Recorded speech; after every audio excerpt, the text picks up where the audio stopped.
Let's face it, many of us, including myself, would love to have that perfect summer tan year round. But is it worth it?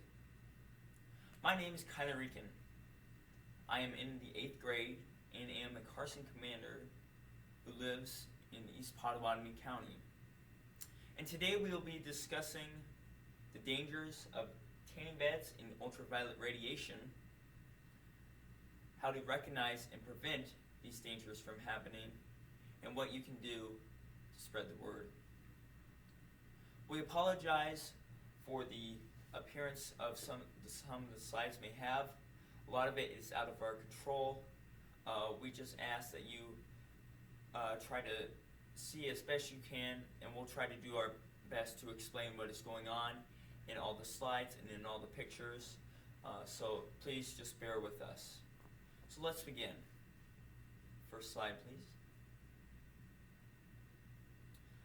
So what can cause skin problems? Well, there's 4 main things that can cause skin problems. You have ultraviolet radiation exposure, what your skin tone is, any environmental chemicals you may encounter, and any other skin conditions you may previously have. However, the most common way to receive a skin problem is through ultraviolet radiation, which is what we will be mainly focusing on today. Ultraviolet radiation lies on the electromagnetic spectrum, as does light, and it is produced most often by the sun. However, tanning beds also produce ultraviolet radiation, which is how they create the tans, and we'll discuss more about that in just a minute. Next slide, please. So what is a tanning bed? A tanning bed basically is a coffin with ultraviolet lights and bulbs inside. Some tanning beds are created differently than others depending on the result you would like to receive. They either produce detrimental UVA and or UVB rays. UVA rays are the most common forms of ultraviolet radiation found in tanning beds. These rays penetrate the skin and cause a reaction that creates a chemical called melanin, which rises to the surface of the skin, producing the brown pigmentation you most often see. UVB rays usually stay on the outer layers of the skin and burn the skin most often. They're not usually responsible for creating a tan, though they can be. UVA rays, however, are the most likely to create a tan, and a deep tan at that. Did you know that by laying in a tanning bed for 5 minutes alone, your body receives the equivalent of 1 hour of direct sunlight without any sunscreen? This is a very troubling thought to me, and I hope to you. Let's say a person was to lay in a tanning bed for 10 to 20 minutes. That's like 2 to 4 hours of direct lying in the sun. That sounds awful to do that in the sun. So why would anybody do that in a tanning bed? I don't know. Next slide, please. So right here we have some pictures of some tanning beds. As you can see, they all look a little bit different than the others, but they all contain the main things. You have your bulbs and lights inside that give off the ultraviolet radiation, and that's really just basic components of the tanning bed. Next slide, please. So cancer. Cancer is something that nobody ever wants to be diagnosed with. But by using a tanning bed just once, your cancer rates of acquiring them, or the risks of it, skyrocket tremendously. I cannot stress this enough. There are 3 main types of cancer that are received from ultraviolet radiation. You have your squamous cell carcinoma, basal cell carcinoma, and melanoma. By using a tanning bed, squamous cell carcinoma chances go up by 67%, basal cell carcinoma chances go up by 29%, and melanoma chances go up by 20%. And contracting any of these cancers earlier than normal, go up by 41%. Around 419,000 cases of skin cancer in the U.S. each year are directly linked to indoor tanning. This is very scary thought. This doesn't even include all the people who are subjected to the ultraviolet radiation of the sun and get cancer, who have never used a tanning bed once in their life. Just think of how much more harm can come out of tanning beds. Over the last 20 years, in both genders and in all ages, there has been a constant rise in the rates of skin cancer. The group tanning beds were placed in a Group 1 organization by the World Health Organization. The Group 1 organization contains cancer-causing components such as cigarettes, plutonium, and other carcinogens. To have tanning beds in a category such as that really isn't a surprise, but all the same, it still is. Next slide, please.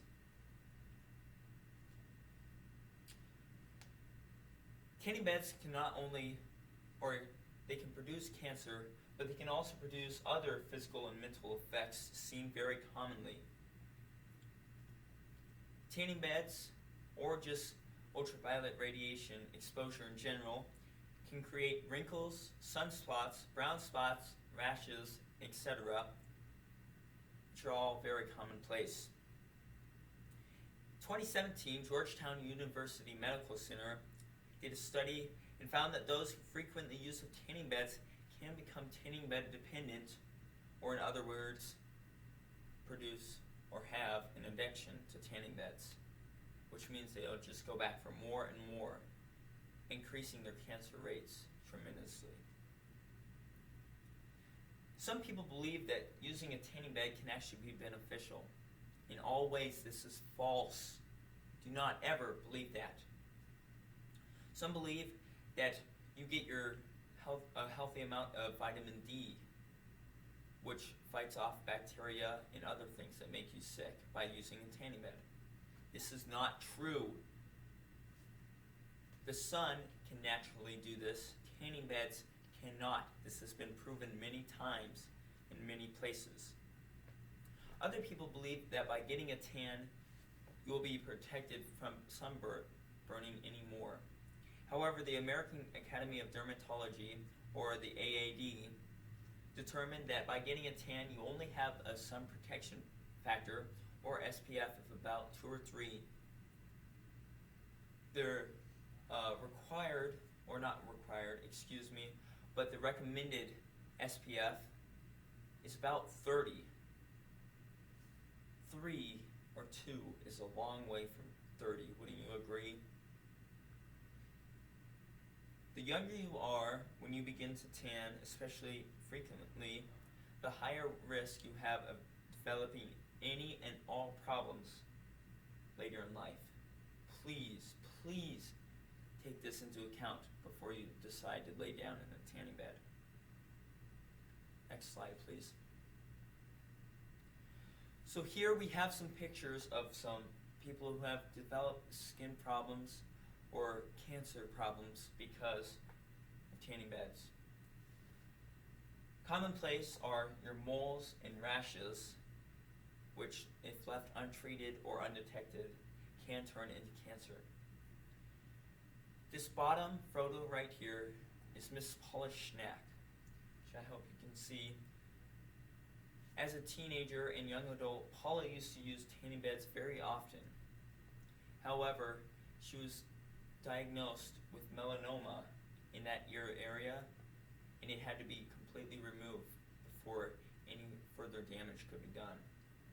So unfortunately, Paula lost her entire right ear. Today, Paula is a huge advocate for the dangers of tanning beds. trying to make sure that no one can use them. Unfortunately, this happened to Paula. Please don't let it happen to you. Next slide, please.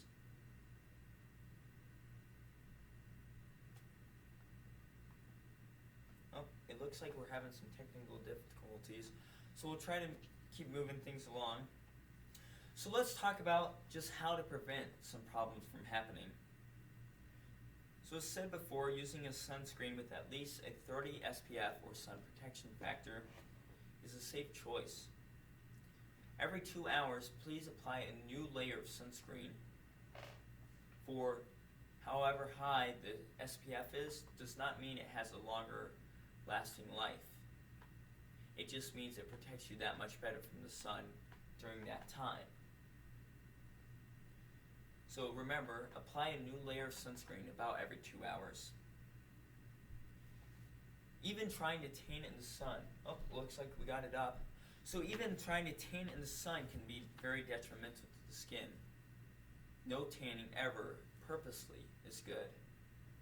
Please remember that.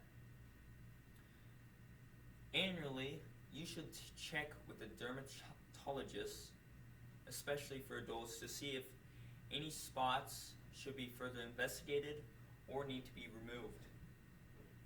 Actinic keratosis, a precancer, is seen in 58 million Americans. If detected early, many problems will stop before they're ever started. If between the times you're seeing a dermatologist in a year, you find any irregularities on your body with any moles or rashes, etc., please let them know so they can schedule you another appointment to make sure nothing is wrong. And did you know that if you have a sunburn, you should not peel off the skin? What happens is, if you peel it off, is that the skin underneath is not quite ready yet, so it can be exposed to bacteria and other harmful diseases, and wouldn't be able to fight them off yet because it is not old enough. So please don't peel off a sunburn. So let's go to the next slide. So in conclusion, UVA and UVB rays can and will harm the body, whether from the tanning bed, the sun, or any other place they might come from. Skin problems, cancer, and more can come from body mistreatment. So please remember to take care of your body. Have a dermatologist check you annually to spot any problems. Make sure you use plenty of sunscreen. Next slide, please. So at this time, this wraps up all our information. So I have a couple of my family members here who are going to ask some questions that might be asked in a state fair scenario. So, Keaton. Are there any states that have outlawed tanning beds completely? So the question was, are there any states that have outlawed tanning beds completely? Actually, there are several. There's 18 so far that have, including some countries altogether have outlawed them, which are very positive signs, but this needs to keep growing. Unfortunately, Iowa has basically no regulations against tanning beds, except that if you are a minor, you must have a parent there while you are tanning. Any more questions? Yes, Cass? What made you do this presentation? So the question was what made me do this presentation, or where did I get the idea from? This past year for our English class, we had to write an argumentative essay, and I chose to do tanning beds. It had been in the news recently during that time, and I thought it would be a great topic to use for school, and then it eventually just transformed right over into a 4-H project. Any other questions? Yes, Mom? Have you ever went to a dermatologist? Some people are scared to go to a dermatologist and have something scraped off or checked out. Have you ever had that experience or know anyone who has? Yes, I actually have.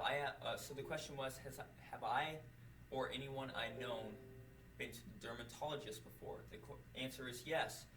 This past winter, in fact, or spring, excuse me, I visited dermatologist. There was a mole on my back. It was not cancerous in any means, but it was providing a problem. It had gotten scratched during a basketball game this past winter, and it was just not doing very well. So I went to the dermatologist, and it only took about 2 minutes. They gave me a shot to decrease the pain, and then they just took it right off with a knife. They sent it in for testing, and all results came back fine. My parents, unfortunately, and some of my grandparents have had problems with early skin cancer. Fortunately, now they haven't had those problems for a few years, but it is always something that you should go back to get looked at every single year just to make sure no problems persist. So it looks like there's no more questions. Could we go on to our next slides, please? Oh, it looks like, oh, here we go. So I used several sources to gather our information, including sources from explorer.proquest.com, sunlightinstitute.org, and let's go to the next slide, please. The AAD.org, the ncbi.nlm.nih.gov, the kidshealth.org, and skincancer.org. And if you ever have any questions, contact your local dermatologist office, or you can look it up online. There are hundreds of helpful websites, and I'm sure you'll be able to answer the questions you have. So let's go to our last slide, please. So I want to thank you for watching this presentation today. Just remember to stay away from those tanning beds, to stay smart in the sun, and to always use plenty of sunscreen. Thank you.